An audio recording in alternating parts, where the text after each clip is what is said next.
മഹാരാഷ്ട്രയിൽ നടന്ന നിയമസഭാ തെരഞ്ഞെടുപ്പിൽ EVM ഏതെങ്കിലും നിലയിലുള്ള അട്ടിമറി കാണിച്ചോ എന്ന ചർച്ച വളരെ സജീവമായി അന്തരീക്ഷത്തിൽ നിലനിൽക്കണം.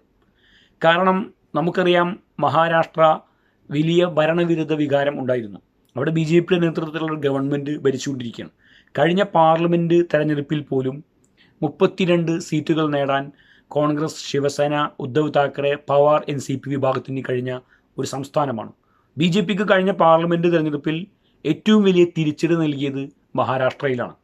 ആ മഹാരാഷ്ട്രയിൽ 5 മാസങ്ങൾക്കിപ്പുറം ഒരു തെരഞ്ഞെടുപ്പ് നടക്കുമ്പോൾ ഈ നിലയിൽ 50 സീറ്റുകളിലേക്ക് 288 സീറ്റുകളിൽ പ്രതിപക്ഷത്തിന് 48 സീറ്റുകളാണ് ലഭിച്ചതെന്ന് പറയുമ്പോൾ എത്രമാത്രം വലിയ പരാജയമാണ് മഹാരാഷ്ട്രയിൽ മഹാവികാസ് അഘാഡിക്കുണ്ടായത്. അതും ഉദ്ധവ് താക്കറയെ പോലെയുള്ള, ശരത് പവാറിനെ പോലെയുള്ള വലിയ നേതാക്കളുള്ളപ്പോൾ BJPയും ശിവസേന, ഉദ്ധവ് താക്കറെ എല്ലാവരും ഒരുമിച്ചുള്ള BJPയും സഖ്യമായി നിന്ന കഴിഞ്ഞ തെരഞ്ഞെടുപ്പിൽ പോലും കോൺഗ്രസിനും ശരത് പവാർ NCPക്കും കോൺഗ്രസിനും ഏകദേശം 100-നടുത്ത് സീറ്റുകൾ നേടാൻ കഴിഞ്ഞു. 2 അവർക്ക് മാത്രം. ഇപ്പോൾ NCP ഉണ്ട്, കോൺഗ്രസ് ഉണ്ട്, ഭരണവിരുദ്ധ വികാരമുണ്ട്. എല്ലാത്തിനും അപ്പുറം ഉദ്ധവ് താക്കറയുടെ ഉണ്ട്. എല്ലാ നിലക്കും അനുകൂലമായ ഒരു സാഹചര്യം മഹാരാഷ്ട്രയിലുണ്ടായിട്ടും ഈ നിലയിൽ സീറ്റുകളുടെ എണ്ണം കുറഞ്ഞു എന്ന് പറയുമ്പോൾ സ്വാഭാവികമായിട്ടും EVMനെ അവിശ്വസിക്കുന്നതിൽ തെറ്റുണ്ട് എന്ന് നമുക്ക് തോന്നില്ല. കാരണം അവിടെ ഗ്രൗണ്ടിൽ പ്രവർത്തിച്ച ആളുകൾക്ക് ഒരു അവസാന ഘട്ടം വന്നപ്പോൾ മഹായുതിക്ക് അനുകൂലമായ ഒരു തരംഗം, അല്ലെങ്കിൽ മഹായുതിക്ക് അനുകൂലമായി ജനങ്ങൾ സംസാരിക്കുന്ന ഒരു സാഹചര്യം മറ്റു പല കാരണങ്ങളാലും ഉണ്ടായിട്ടുണ്ടെന്നുള്ള യാഥാർത്ഥ്യമാണ്. പക്ഷെ അപ്പോൾ പോലും ഈ നിലക്കുള്ള ഒരു വലിയ തകർച്ച മഹാവികാസ് അഘാഡിയെ കാത്തിരിക്കുന്നുണ്ട് എന്ന് ആരും പ്രതീക്ഷിച്ചിട്ടില്ല. വളരെ ഉറച്ച കോട്ട എന്ന് വിശ്വസിക്കുന്ന, ഒരിക്കലും കോൺഗ്രസും ഉദ്ധവ് താക്കറെയും ശരത് പവാറും തോൽക്കുമെന്ന് ഒരിക്കലും വിശ്വസിക്കാൻ കഴിയാത്ത മണ്ഡലങ്ങളിൽ പോലും പരാജയമുണ്ടായിരിക്കുന്നു. അതെന്തുകൊണ്ടായിരിക്കും? അപ്പോൾ സ്വാഭാവികമായിട്ടും നമുക്ക് EVMനെ അവിശ്വസിക്കേണ്ടി വരും. അങ്ങനെ EVMനെ അവിശ്വസിക്കുമ്പോൾ അപ്പോൾ ചോദിക്കും, അപ്പോൾ കാശ്മീരിലോ, അപ്പോൾ ജാർഖണ്ഡിലോ? തോൽക്കുമ്പോൾ മാത്രം EVMനെ കുറ്റം പറയുന്നു. അതൊരു സ്വാഭാവികമായിട്ടും നല്ലൊരു ക്വസ്റ്റ്യനാണ്. പക്ഷേ EVMനെ പൂർണ്ണമായിട്ടും വിശ്വസിക്കാൻ കഴിയില്ല. അതിനെക്കുറിച്ച് ടെക്നിക്കലായിട്ടുള്ള ആളുകൾ തന്നെ പറയുന്നത്, ഇപ്പോൾ കാൽക്കുലേറ്ററിൽ നമ്മൾ കണക്കൂട്ടുമ്പോൾ 215ഉം 124ഉം കൂട്ടുമ്പോൾ ഒരു സംഖ്യ ടോട്ടൽ ഇത്ര വരുന്നുണ്ടെങ്കിൽ നമ്മളത് വിശ്വസിക്കണം. കാൽക്കുലേറ്റർ എന്താണോ നമ്മളോട് പറയുന്നത് അത് വിശ്വസിക്കുന്നു. കാൽക്കുലേറ്ററിന് എന്തെങ്കിലും മിസ്റ്റേക്ക് പറ്റിയിട്ടുണ്ടോ എന്നുള്ളത് ഒരു വട്ടമെങ്കിലും നമ്മൾ ചെക്ക് ചെയ്യേണ്ടതുണ്ട്. അതാണ് അതിനെക്കുറിച്ച് പറഞ്ഞത്. ഇത് സെറ്റ് ചെയ്ത് വെച്ചിട്ടുള്ളതാണ്. അപ്പോൾ അതിനെന്തെങ്കിലും പിഴവ് സംഭവിച്ചാൽ ഒരുപക്ഷെ നമ്മുടെ കണക്കൂട്ടലുകൾ തെറ്റാം. അതാണ് ഒന്നാമത്തെ കാര്യം.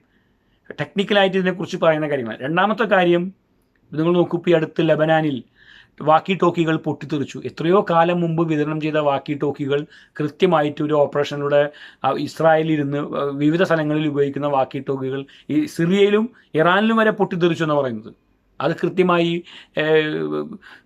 കോർഡിനേറ്റ് ചെയ്യാൻ കഴിയുന്നു എന്നുള്ളതാണ്. അപ്പോൾ ടെക്നിക്കലായിട്ട് ഇതൊന്നും അസാധ്യമായ കാര്യങ്ങളല്ല.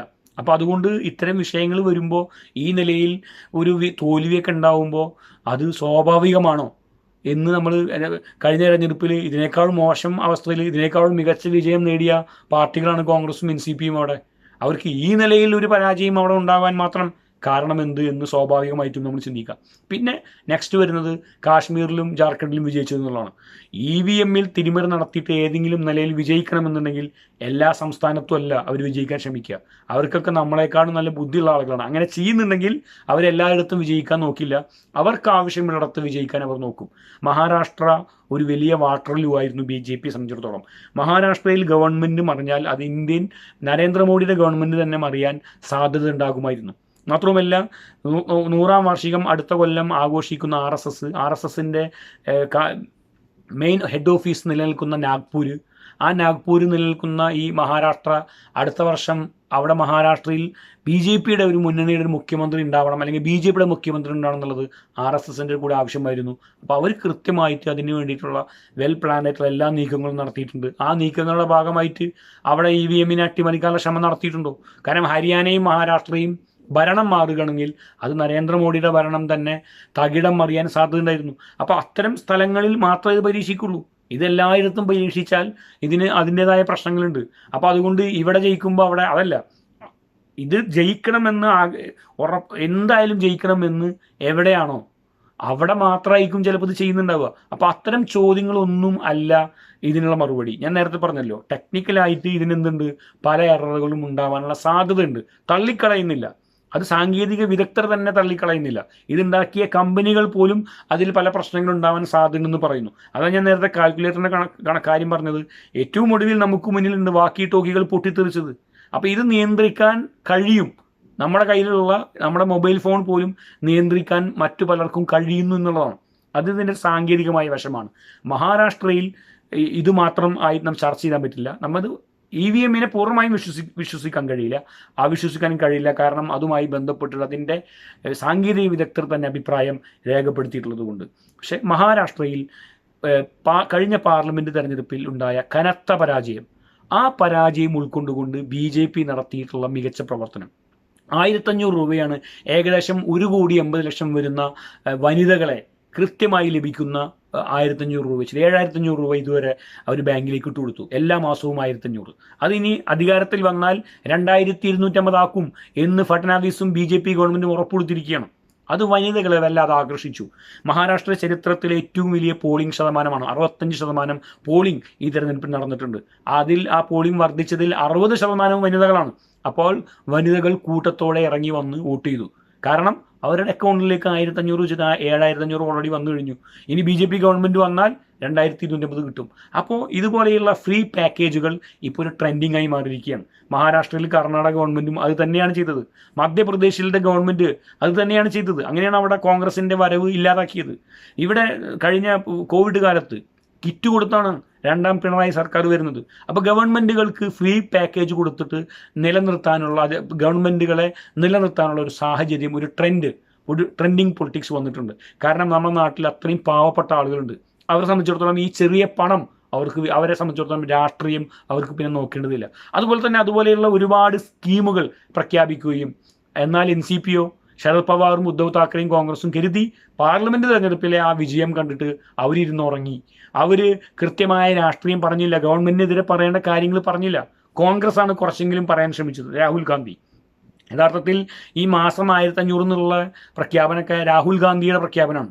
2019 ലോക്സഭാ തെരഞ്ഞെടുപ്പിലെ പ്രഖ്യാപനങ്ങളാണ് ഇപ്പോൾ BJP നടത്തിക്കൊണ്ടിരിക്കുന്നത്. കാരണം അത് നടപ്പിലാക്കിയാൽ കാര്യമുണ്ടെന്ന് തോന്നിയതുകൊണ്ടാണ്.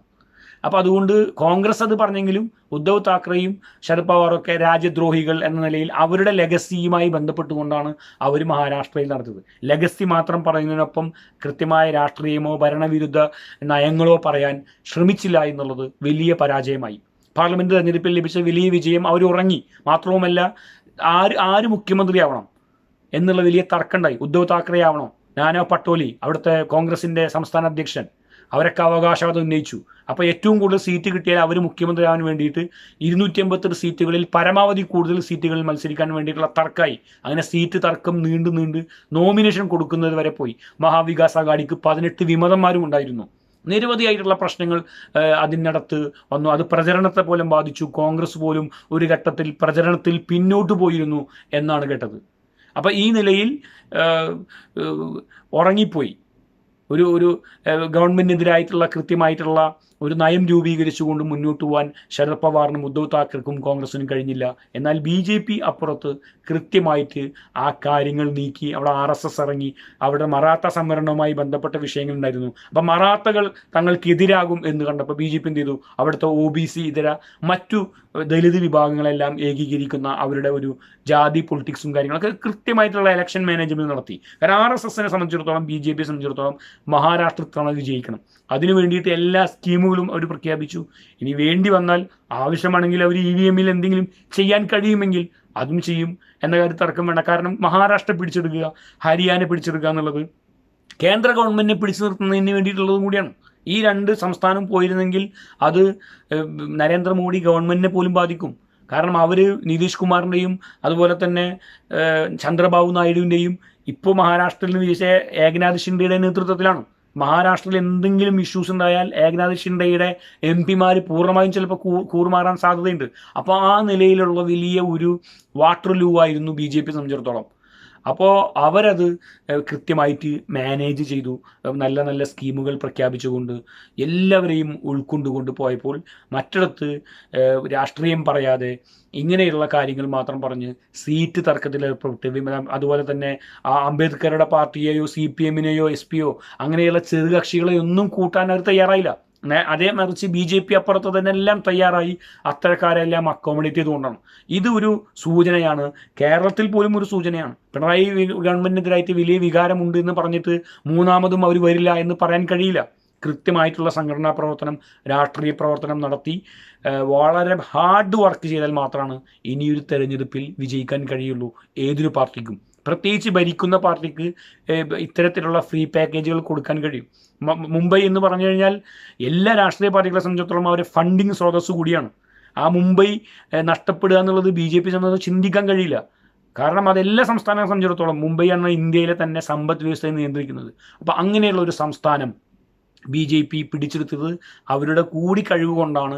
EVM-നെ മാത്രം പറഞ്ഞ് മാറി നിൽക്കാൻ കഴിയില്ല എന്ന് പറഞ്ഞ് EVM-നെ പൂർണ്ണമായി വിശ്വസിക്കാനും കഴിയില്ല. ഇനി വേണ്ടത് EVM-ന്റെ സാങ്കേതികമായ പ്രശ്നങ്ങൾ പരിഹരിക്കാൻ കോടതി ഇടപെട്ട് ബാലറ്റ് പേപ്പർ ആക്കിയിട്ട് ഈ കൺഫ്യൂഷൻ നിർത്തുക. ബാലറ്റ് പേപ്പർ ആവട്ടെ, എന്നിട്ട് ഈ കൺഫ്യൂഷൻ അവസാനിപ്പിക്കുക. അതോടൊപ്പം EVM-നെ മാത്രം പറഞ്ഞ് സമയം കളയാൻ ശ്രമിക്കാതെ കൃത്യമായ വർക്കുകളിലേക്ക് കടന്നു വരണം. കുറെ കൂടി ഐക്യത്തോടു കൂടിയുള്ള വർക്ക് ഇന്ത്യ മുന്നണിയിൽ പാർലമെന്റ് തെരഞ്ഞെടുപ്പ് കാലത്തുണ്ടായിരുന്നു. എല്ലാ ചെറുകക്ഷികളെയും കൂട്ടിയിട്ടുള്ള പ്രകടനമാണ്. നിങ്ങൾ നോക്കൂ, രാജസ്ഥാനിൽ കോൺഗ്രസ് പിടിച്ചുന്നത് അവിടെ ചെറിയ ചെറിയ കക്ഷികളെ, അവിടുത്തെ ചെറിയ ചെറിയ കക്ഷികൾക്ക് അവസരം കൊടുത്തു, പാർലമെന്റ് സീറ്റ് കൊടുത്തു, CPM-ന് സീറ്റ് കൊടുത്തു. അങ്ങനെ അവരുടെ വോട്ടുകൾ മറ്റു മണ്ഡലങ്ങളിൽ UDF-ന് അനുകൂലമായി, ഇന്ത്യ മുന്നണിക്ക് അനുകൂലമായി ചെയ്യുന്ന സാഹചര്യമാണ്. എന്നാൽ സീറ്റ് വിഭജനം ഒക്കെ ഏറ്റവും ഒടുവിലേക്ക് മാറ്റി വെച്ചുകൊണ്ട് മഹാരാഷ്ട്രയിൽ ശരിക്ക് മഹാവികാസ് അഘാടി വെറുപ്പിച്ചു ജനങ്ങളെ. അമിതമായ ആത്മവിശ്വാസവും ഇപ്പോൾ കിട്ടും. ഞങ്ങളുടെ ലെഗസി മാത്രം പറഞ്ഞതുകൊണ്ട് കാര്യമില്ല. ജനങ്ങൾക്ക് മുന്നിൽ ഏകനാഥ് ഷിൻഡെക്ക് ഒരു നല്ല മുഖ്യമന്ത്രിയായി മഹാരാഷ്ട്രയിൽ മാറി ഈ നല്ല നല്ല സ്കീമുകൾ പ്രഖ്യാപിക്കുക വഴി. അപ്പോൾ അത് തിരിച്ചറിയാൻ കഴിയാതെ നമ്മൾ EVM-ഉം മാത്രം പറഞ്ഞതുകൊണ്ട് കാര്യമില്ല എന്നാണ് എനിക്ക് തോന്നുന്നത്.